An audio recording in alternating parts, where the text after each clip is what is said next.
नवी मुंबई बेलापूरमधून अत्यंत गंभीर आणि धक्कादायक बातमी आली आहे। सिडको ऑफिसमधील साफसफाई व पॅन्ट्री कर्मचारी यांचा पगार विलंबाचा।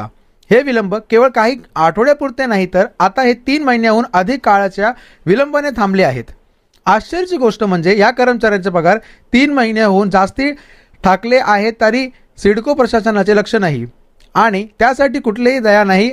हे कर्मचारी गरीब असले तरी हे भिकारी नाहीत। त्यांच्या कुटुंबाचे पालन पोषण करणारे हे कर्मचारी खूप मेहनतीने काम करतात। त्यांच्या पाठीवर एक कुटुंब आहे जे त्यांच्या पगारावर जिवंत आहेत। सिडकोच्या सर्व कार्यालयात काम करणारे कर्मचारी त्यांच्या कष्टाचे योग्य मानधन देण्यासाठी संघर्ष करत आहेत।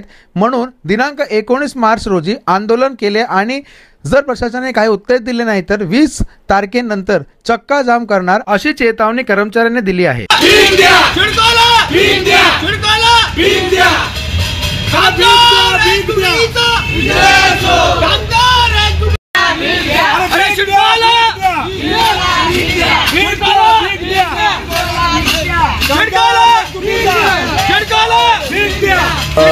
कम से कम 25 ते 30 वर्षापासून कामगार बेलापूर ते वाशी स्टेशनला साफसफाईचं काम करतात आणि त्यांना एक अचानक नवीन टेंडर चुकीच्या टेंडरमुळे दिल्याबद्दल कामगारांना पगार कमी करण्यात आलेला आहे। त्याच्याबद्दल आम्ही सिडकोला भीक मागो आंदोलन मागून पैसे देणार आहोत 20 तारखेला आणि तसेच रेग्युलर पगार सुद्धा 3 महिने झाले पगार दिलेला नाही कामगाराचा।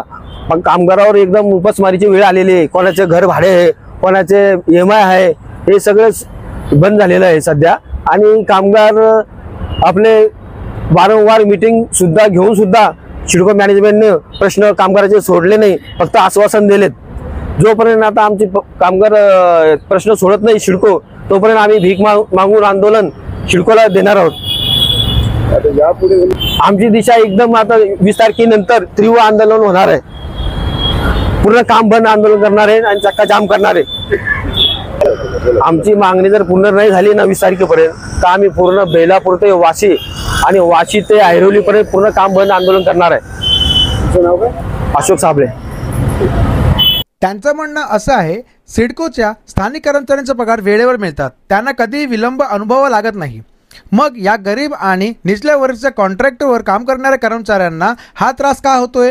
हे प्रश्न सरकार आणि सिडको प्रशासनाला विचारले आहेत। या मुद्द्याचे मूळ कारण म्हणजे ठेकेदार आणि सिडको यामध्ये तडजोड आणि करार।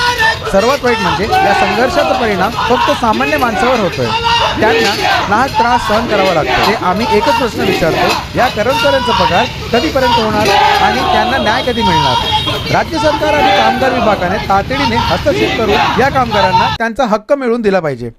हे प्रकरण केवळ कामगारांचे हक्क असले तरी ते सर्व लोकशाही आणि मानवतेचे मूलभूत तत्वशाही जोडलेले हैं। का तो प्रश्न यही है कि जो हमारे यहाँ पे जो सिडको सर हैं वो हमारे साहब लोगों को पैसा नहीं देते हैं, उनका बिल पास नहीं करते। सेठ ने हम सब के ऊपर छोड़ रखा है, आप लोग आंदोलन करो, भीख मांगो, अपना घर चलाओ। भीख मांगने से कितना दिन हमारा घर चलेगा? हमारे घर में बाल बच्चे, त्योहार का टाइम है, घर भाड़ा देना है। हम अपने घर पे जाते हैं, इतने उदास हो जाते हैं, हमारे पति हम लोग के ऊपर उंगली उठाते हैं, आप लोग काम कर रहे हो या मजाक कर रहे हो। सिडको तो सफाई मांगता है और जब वक्त आता है पगार देने का तो पगार नहीं देता है, बोलता है ये टेंडर पास नहीं हुआ, वो बिल पास नहीं हुआ, ये चेक लेकर आओ, वो चेक लेकर आओ। हम गरीब लोग क्या करेंगे? आंदोलन के अलावा हमारे पास है क्या? हमारे लिए यही प्रतीक्षा है, हम यही यहाँ पे आंदोलन करेंगे और यही भीख मांग के सिडको की दुहाई करेंगे। सिडको मुर्दाबाद, मुर्दाबाद, मुर्दाबाद, सिडको मुर्दाबाद, मुर्दाबाद, मुर्दाबाद। आपकी मांगनी पूरी नहीं हुई तो हमारी मांगनी नहीं पूरी हुई तब तक हम यही करेंगे। हम लोग पूरा रोड जाम कर देंगे, काम बंद करेंगे, जहाँ तक मिलेगा इनको भीख मांग के इनको ला कर देंगे। अपना चूल्हा बंद कर देंगे, हमारे बाल बच्चों को भी ला के यही बिठा के हड़ताल करेंगे। हमारा यही उद्देश्य और यही कहना है, या तो सिडको सेठ का बिल पास करे, हमारा पगार बढ़ाए, हम लोगों को न्याय दे, तो ही हम लोग अपनी मांगनी पीछे करेंगे, नहीं तो ये आंदोलन चालू है, चालू रहेगा। यही बोल के मैं समाप्त करती हूँ। नजमा शेख।